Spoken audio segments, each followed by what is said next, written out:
Bonjour à toutes et à tous, c'est Émilie d'Astro Intuitive. Je vous retrouve pour la vidéo concernant la prochaine nouvelle lune, enfin plutôt la nouvelle lune d'aujourd'hui parce que je poste cette vidéo avec un petit peu de retard, ou en tout cas dans des timings assez serrés. Donc on va parler de la nouvelle lune du 28 février, c'est la nouvelle lune des poissons, c'est une nouvelle lune qui va ouvrir la saison des éclipses, donc voilà, c'est vrai que je vous avais dit que le printemps était très important au niveau astrologique, était très énergétique. On va avoir les éclipses, on va avoir la conjonction Saturne-Neptune qui va commencer à se former, on va avoir la rétrogradation de Vénus, et donc bah voilà, c'est ça qui commence gentiment à se mettre en place. Alors, je vous mets à l'écran la carte de la nouvelle lune. Donc on a une nouvelle lune qui est dans le signe des poissons. Soleil et lune vont se rencontrer à 9 degrés des poissons. Donc vous pouvez regarder dans votre carte si vous avez des planètes dans ces signes-là, dans ce signe du poisson. Ça va venir donner une impulsion. Mais vous pouvez aussi, si vous connaissez un petit peu l'astrologie, regarder tout simplement la maison dans laquelle va tomber cette nouvelle lune parce que ça va créer une forme d'impulsion.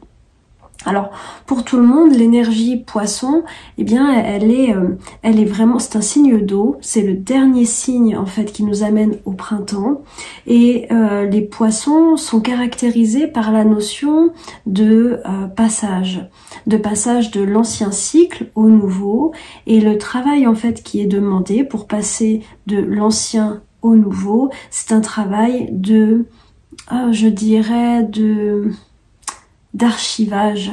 Ouais, je vais dire ça comme ça. C'est la capacité qu'on va avoir à clôturer, mais clôturer pas n'importe comment, clôturer dans la paix, clôturer dans l'apaisement. C'est la capacité ce qui nous est demandé, c'est de travailler cette capacité à pouvoir tourner une page. Alors c'est pas toujours quitter quelque chose ou c'est pas forcément finir quelque chose, mais il y a cette idée avec les poissons de pouvoir tourner une page. Ça signifie en fait atteindre un état d'apaisement par rapport à quelque chose qui a pu se passer. Ça peut être par rapport à un état émotionnel, par rapport à un événement, par rapport à ce qui s'est passé dans l'année zodiacale, donc qui a commencé au printemps 2024. Il y a cette idée de qu'est-ce que je dois apaiser, qu'est-ce que je dois accompagner pour pouvoir passer en fait, pour pouvoir finalement profiter ensuite du renouveau du printemps. Alors moi je trouve que dans les poissons il y a toujours un peu cette idée, il y a toujours une idée déjà d'entre-deux, c'est souvent un moment un petit peu de confusion, de flou, des fois ça peut être chaotique, c'est un peu la sensation qu'on ne sait pas trop où on va, que les choses sont flottantes, ça peut s'exprimer par un manque d'entrain, par un manque un peu de sens ou de motivation, mais aussi par le fait qu'on ne sait pas trop bien encore dans quelle direction les choses vont aller. Donc si vous ressentez ça, ça fait partie de cette énergie un peu flottante et je pense qu'il y a quelque chose qui peut être intéressant à travailler avec cette énergie poisson, c'est d'être dans l'état de rêverie ou de contemplation et de non-résistance, c'est-à-dire d'accepter que, on sait pas forcément en fait où est-ce que ça va, on n'est pas en pleine maîtrise en fait des circonstances, des situations, et d'aller contacter une forme d'abandon ou de lâcher prise. Ça aussi, ça fait partie des techniques en fait qui vont nous permettre de passer à autre chose, ou en tout cas de nous laisser, c'est même pas ça, je dirais, c'est même pas qu'on passe à autre chose, c'est qu'on laisse la vie nous emmener vers autre chose. Ça c'est encore plus juste, je trouve, par rapport à la notion des poissons. Parce que c'est pas un signe qui fait, c'est un signe qui se laisse vivre, qui se laisse traverser, et c'est celui de l'abandon et de l'abandon à la vie. Donc en réalité, connecter l'énergie poisson, c'est connecter cette énergie-là d'acceptation, d'abandon. Ça veut dire aussi accepter de ne plus s'accrocher, de ne plus résister, accepter de ne pas maîtriser certaines choses, accepter de tourner une page, ce qui ne veut pas dire que c'est la fin, mais que en tout cas on rentre dans un nouveau cycle, dans un nouveau chapitre.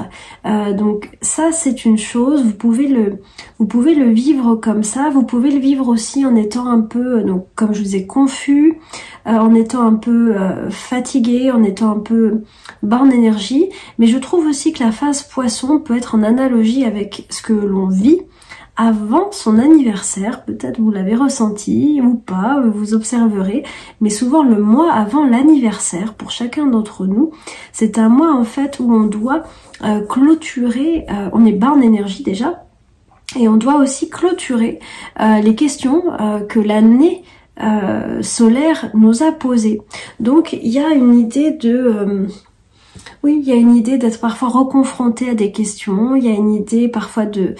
voilà, il faut qu'on pose une conclusion. Hein, voilà, c'est vraiment cette idée-là, il faut qu'on pose une conclusion avant de redémarrer. Alors, je trouve que ce qui fonctionne le mieux, comme je vous le disais, c'est d'aller connecter une dimension d'abandon, une dimension spirituelle. C'est l'excellent moment pour pardonner, pour demander pardon, pour poser un acte rituel aussi qui va symboliser peut-être la fin de quelque chose ou remettre à la terre certaines choses qu'on ne veut plus.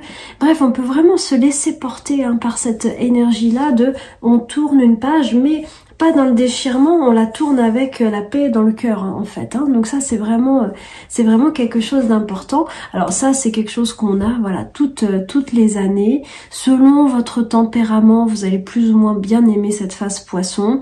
Les gens un peu contemplatifs, un peu artistes, un peu rêveurs, ils pourraient aimer. Et puis des natures un peu plus feu, un peu plus comment dire, ou qui aiment plus maîtriser ou qui ont besoin de plus de rapidité, pourraient ne pas vraiment aimer cette phase-là, qui est en fait une transition, qui est vraiment une énergie de passage.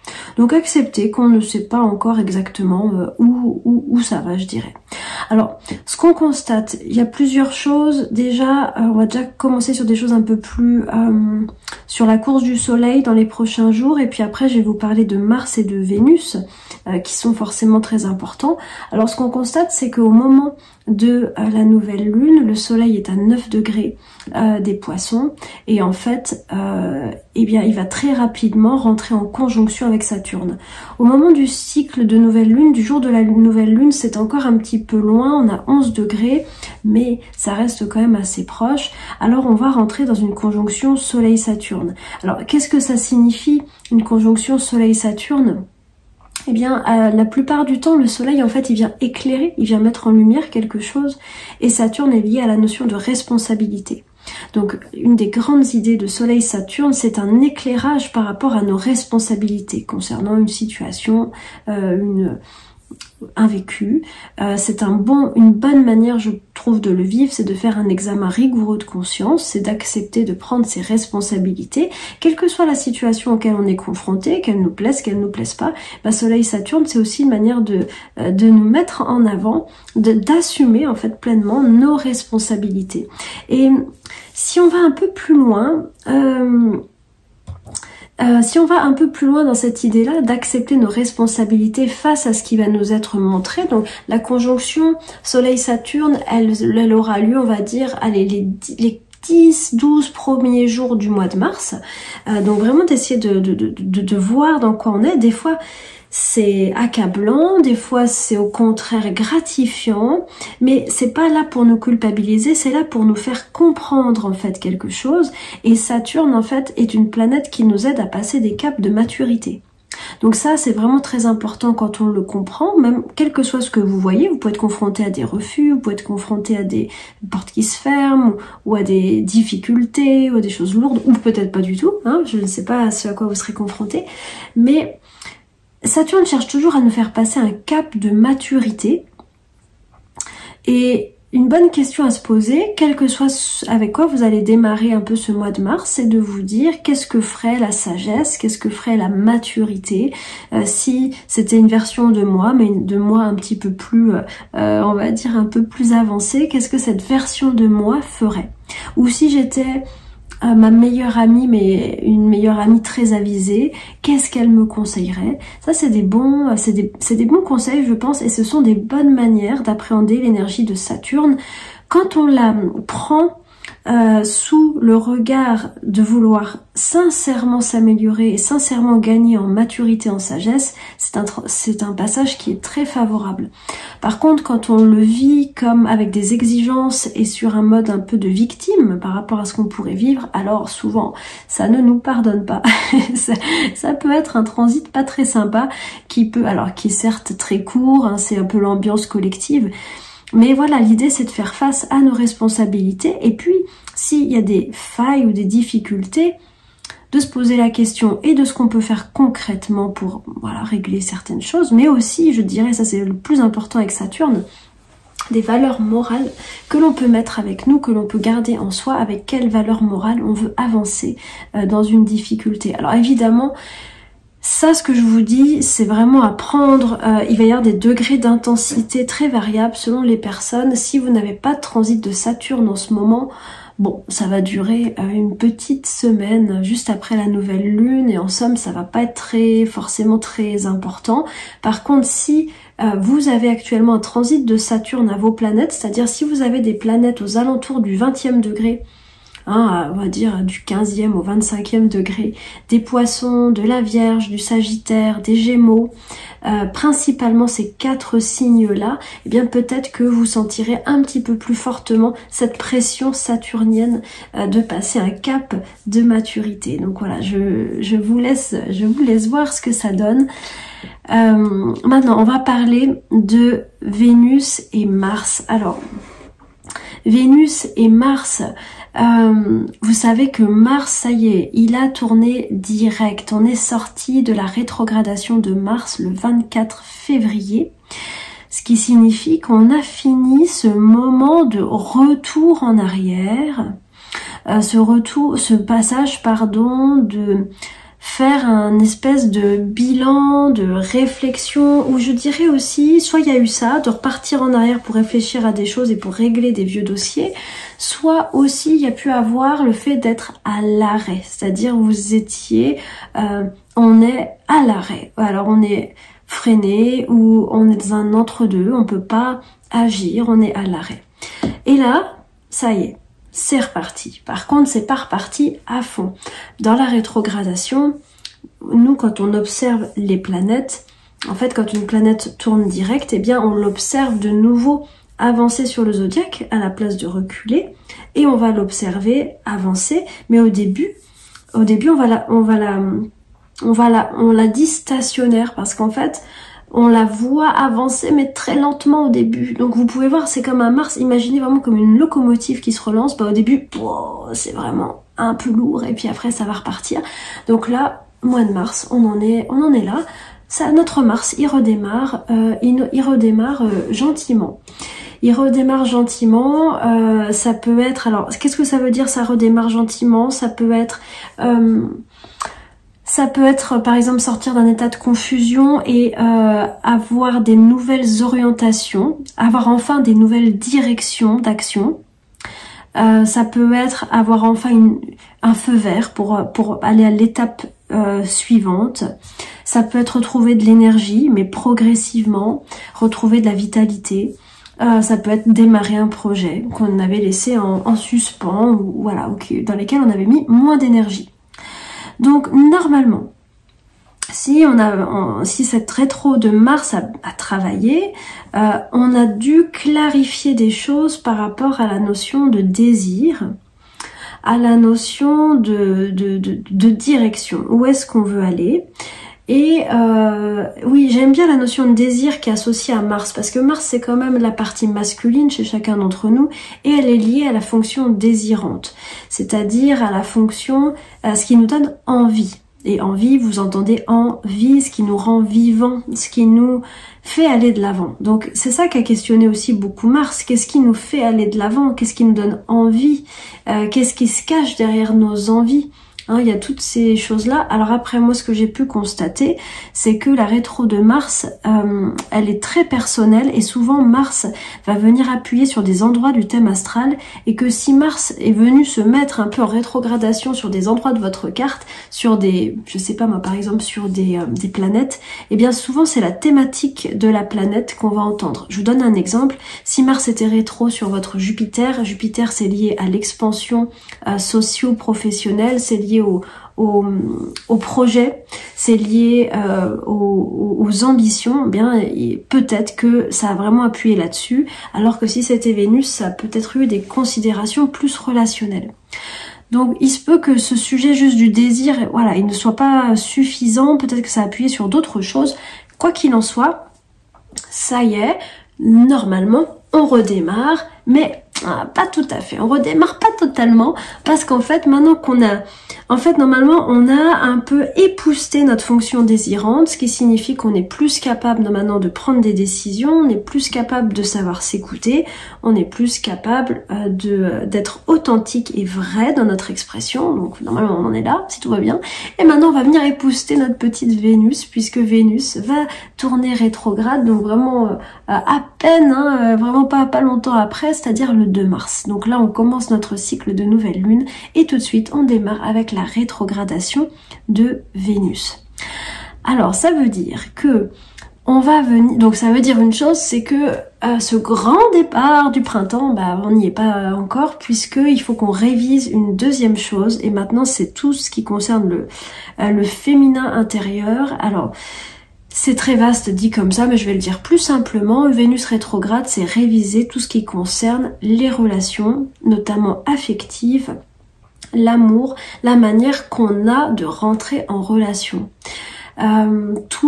Voilà, ça va être une espèce de révision de toute cette partie-là de notre vie. Alors, ça peut être, on va plus ou moins le ressentir, il y a des personnes pour qui ça va être plus visible que d'autres, mais le processus c'est toujours pareil, c'est que normalement, la rétrogradation nous fait repartir en arrière. Donc repartir en arrière, c'est-à-dire qu'on revisite ce qui s'est passé avant. Ça peut être, on repense à des relations passées, ça peut être, on réfléchit aux schémas répétitifs qu'on a pu avoir, on fait un bilan en fait de ce qui s'est passé dans notre parcours relationnel et affectif pour en fait finalement repartir sur de bonnes bases, pour repartir, je dirais, aligné avec nos valeurs et si possible aligné, je dirais, avec l'amour et le plus possible avec l'amour, le fait de s'aligner avec l'amour, eh bien va nous permettre de le manifester pour nous, pour les autres, dans notre vie affective, mais pas que, dans notre vie aussi sociale et collective.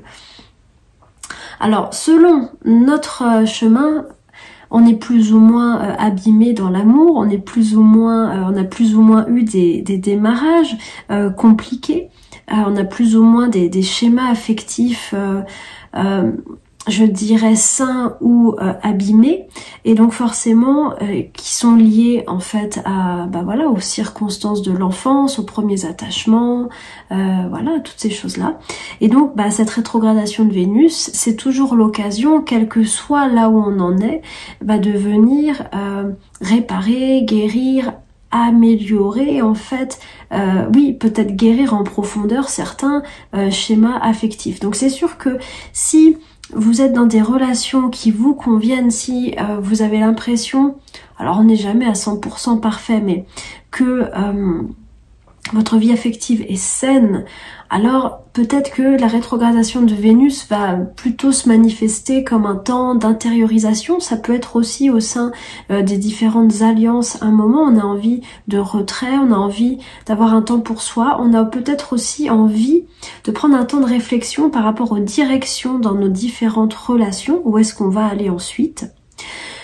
Maintenant, si on est en difficulté par rapport notamment, comme je le disais, à des réveils de blessures, à des schémas affectifs douloureux, à des crises affectives qui sont en place en ce moment, ou des vécus relationnels douloureux, sans parler de crise vraiment. Eh bien, c'est vrai que la rétrogradation de Vénus, elle va agir de manière beaucoup plus profonde. En tout cas, c'est l'opportunité d'aller vraiment faire ce travail de révision et de transformation. Donc ça va consister, comme je vous disais, à repenser à ce qui s'est passé avant, mais aussi à trouver des outils. Alors moi je trouve que la rétrogradation, elle a toujours cette idée aussi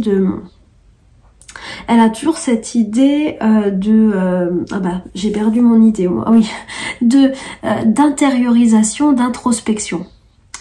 Donc, il y a tout un travail personnel presque à faire avec Vénus rétrograde, sachant qu'à la base, Vénus est une planète de lien, c'est une planète de relation.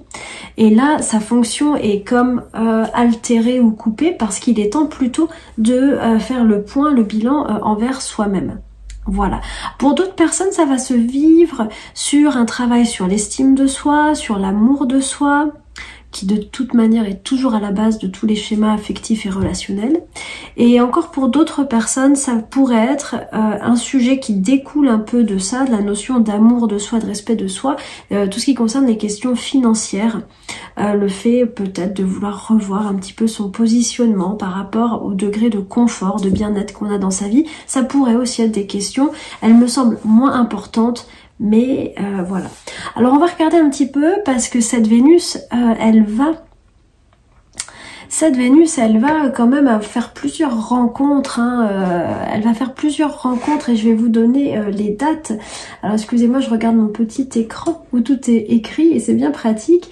Voilà, elle va donc rétrograder et en faisant ça, eh bien, elle va rencontrer, comme elle l'a déjà fait en fait au mois de janvier, elle va rencontrer de nouveau Neptune, de nouveau le nœud nord, de nouveau Saturne. Donc deuxième passage. Et le premier passage en janvier était comme une ouverture. C'est comme, vous pouvez le voir comme si vous prenez un livre et c'est le premier chapitre et on vous pose le décor. Mais pour l'instant, ce n'est qu'une phase de balbutiement. Tandis que là, deuxième passage où Vénus rejoint Neptune, où elle rejoint Saturne et le nœud nord, il y a déjà beaucoup plus de conscience qui se mettent. Donc, Vénus-Neptune, eh bien, ça va être de nouveau, ça va nous faire... Donc, pardon, je vous donne la date. Vénus-Neptune, ce sera le 27 mars. Et surtout, il y a une date que je voulais vous donner avant toute chose. Excusez-moi, je vais la retrouver avec mon petit logiciel. Non, je pars pas dans le bon sens. Alors, attendez. Je suis désolée. Vous m'entendez cliquer, cliquer, cliquer. Alors, notre Vénus... Voilà, je veux juste voir ça. Oui, c'est ça. Et je fais bien de vous le dire avant. Notre Vénus, en fait, avant toute chose, elle va rejoindre le Soleil le 22 mars. Ça, c'est la première chose. 22 mars, ça va être du coup une phase vraiment importante parce que le Soleil, comme je vous le disais, il met de la conscience. La phase, quand une planète rétro rejoint le Soleil, ça veut dire qu'on arrive à un tournant dans la rétrogradation et que on arrive un peu à un sommet, on arrive à un pic de conscience. Donc 22 mars, conjonction précise Soleil-Vénus rétrograde à 2 degrés du Bélier. Moment de conscience. Moment de conscience particulier par rapport aux questions et par rapport au travail à faire concernant cette Vénus rétrograde. Puis, comme je vous le disais, le 27 mars, Vénus rejoint Neptune. Je vous en ai pas mal parlé dans la vidéo du mois dernier sur les états d'amour que peut suggérer, provoquer Vénus-Neptune. Neptune, c'est une planète de désintéressement. C'est une planète de don, c'est une planète d'altruisme, de compassion. Vénus-Neptune, c'est vraiment une conjonction qui... C'est ça qui est terrible avec Neptune, j'ai envie de vous dire, c'est une conjonction qui est capable du meilleur comme du pire. Et je vais essayer de vous faire le panel de ce qu'on peut trouver parce que j'ai pas abordé le pire, mais c'est vrai qu'il y a une ombre dans Neptune et c'est des forces difficiles à manier. Neptune, c'est une des planètes selon moi la plus difficile à manier, vraiment, vraiment, vraiment. Alors, Vénus-Neptune, ce que je vous invite, ce que je nous invite à titre collectif à contacter, c'est le vrai amour. C'est-à-dire le vrai amour de soi, donc sentir une forme de complétude de soi avec la vie. Et puis, le vrai amour, ça signifie un regard réel vers l'autre et non pas une attente que l'autre comble nos besoins. Ce qui signifie, c'est pour ça que c'est hyper important que le vrai amour de soi envers la vie circule, sinon c'est très compliqué d'être dans ces états d'amour envers l'autre.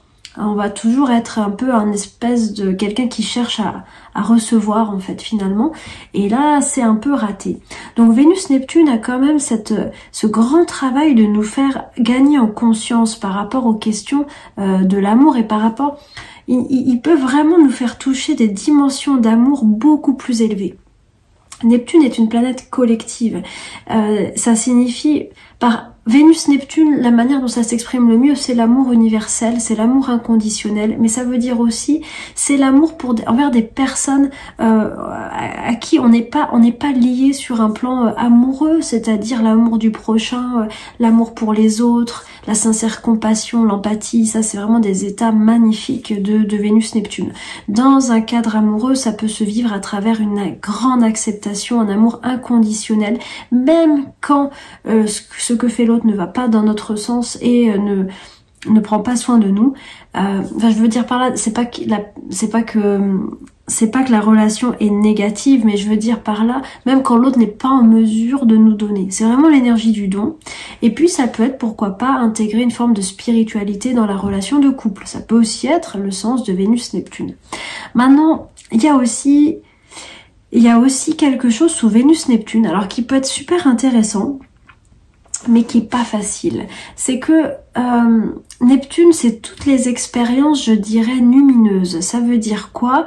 Les expériences mystiques, les expériences d'éveil, les expériences vraiment qui nous fascinent. Vous savez, ces moments où vous avez, et pardon, je vais au bout, avec Vénus, qui sont liés aux relations. Donc ça peut être tous ces moments où vous avez eu une expérience lumineuse avec quelqu'un d'autre, ces moments où vous avez eu vraiment une impression de contacter le divin grâce à l'autre. C'est magnifique et c'est le cadeau de Vénus-Neptune. Là où c'est complexe, c'est que souvent ces expériences lumineuses, en fait, ne parlent pas nécessairement, ne parlent pas toujours, je dirais, de l'autre, mais parlent aussi de soi, d'une partie de nous, d'une partie divine, mystique, qui est activée en fait par les autres. Et là où c'est complexe, c'est que des fois Vénus-Neptune ça peut presque nous emprisonner en fait, enfin ça peut faire en sorte que l'autre devient un idéal, l'autre devient la personne merveilleuse parce qu'on a eu cette expérience incroyable. Et ça, c'est un peu le piège de Vénus-Neptune, parce qu'en fait, en réalité, c'est nous qui l'avons vécu, cette expérience, et donc ça parle de nous, ça parle d'une reconnaissance, ça n'enlève en rien la puissance et la force de ces expériences, mais c'est pour ça que Vénus-Neptune est aussi associée aux illusions. Alors c'est pas tellement que c'est une illusion, mais seulement si on attend à ce que l'autre soit concrètement à la hauteur de ce que nous on a mis sur lui, on risque d'être déçu. Donc ça c'est aussi un risque de Vénus-Neptune. Donc je ne sais pas, peut-être que le travail Vénus-Neptune sera de contacter cette haute qualité d'amour sans tomber dans des illusions, dans des accaparements, dans des idéalisations d'autres personnes qui seraient complètement déconnectées de qui elles sont vraiment. Ça peut être une piste. Quoi qu'il en soit, on va être de toute manière récupéré par la conjonction Vénus-Saturne qui, elle, va nous remettre un peu les pieds sur terre, qui va encore une fois nous demander de prendre nos responsabilités sur un plan affectif, qui va nous demander peut-être de prendre des décisions, d'ancrer les choses, d'agir avec conscience sur le plan relationnel, de peut-être passer un cap de maturité au niveau amoureux, au niveau relationnel. Alors je dis, voilà, relationnel, vous l'entendez de manière peut-être plus vaste qu'amoureux, hein. Ça peut être plus vaste que ça. Ça peut être d'autres types de relations. Mais Vénus-Saturne, c'est vraiment pour moi des idées de je passe un cap. Je passe un cap de maturité. Ça veut dire je prends conscience de de toute ma responsabilité dans mes difficultés, dans mes échecs, dans mes souffrances, et je l'accepte et je fais le travail nécessaire. Donc voilà, on va être de toute manière récupéré par notre cher Saturne, hein, si jamais on s'est trop envolé avec Neptune, donc ça ira bien. Et voilà, et tout ça est conjoint en nord, donc on a quand même des nouvelles directions, des nouvelles orientations qui se mettent en place actuellement. Hein, un nouveau décor, c'est vraiment pas anodin, c'est 2 rétrogradations, c'est comme si on vient tout nettoyer, tout dépoussiérer, tout remettre bien, parce qu'après, boum, c'est reparti. Après, un nouveau décor se met en place. Donc voilà, fin de la rétrogradation de Vénus, 13 avril. Et donc c'est pareil que Mars, ça redémarrera, mais doucement, lentement, hein, le temps que ça revienne.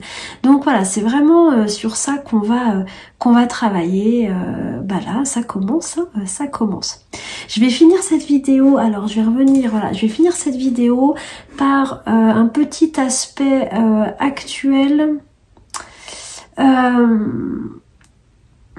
Oui, je vais finir cette vidéo par vous parler de Mercure. Donc au moment de la nouvelle lune, Mercure est en conjonction au nœud nord.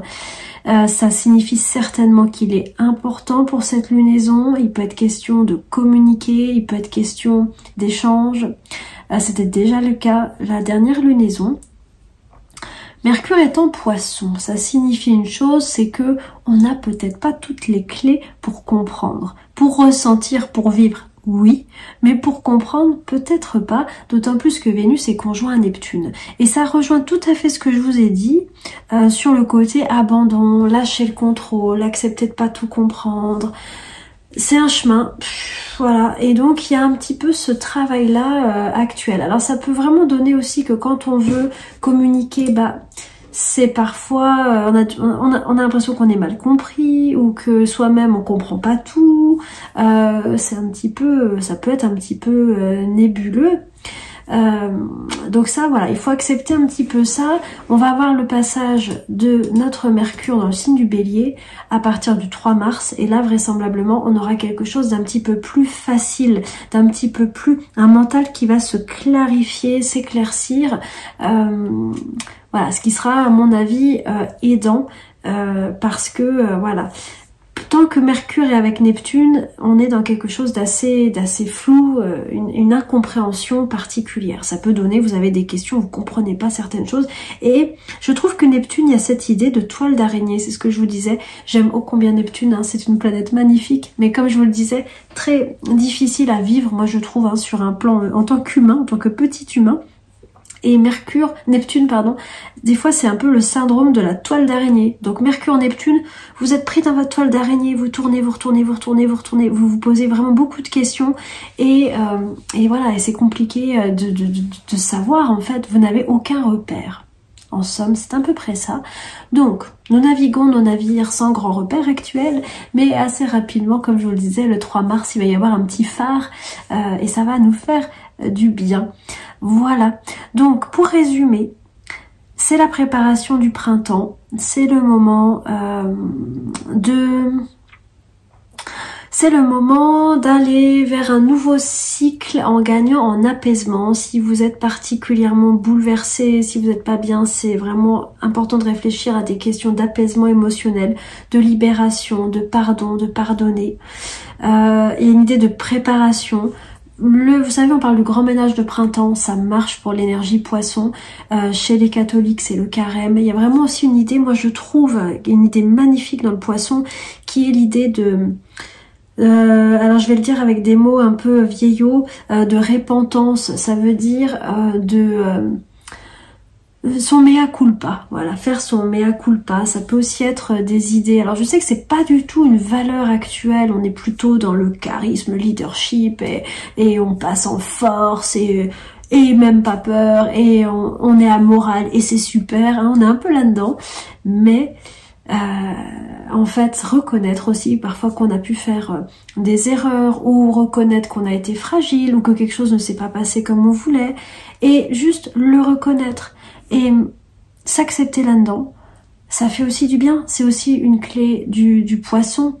Le fait âme puisse quelque part reconnaître ses limites et quelque part ressentir une forme de, je sais pas, remords c'est peut-être un peu fort, mais une forme de, voilà, d'acceptation de ses limites et de volonté sincère de s'améliorer. Ce sont des très belles qualités et on va y puiser aussi beaucoup d'apaisement. Donc ça peut aussi être une clé pour la période poisson.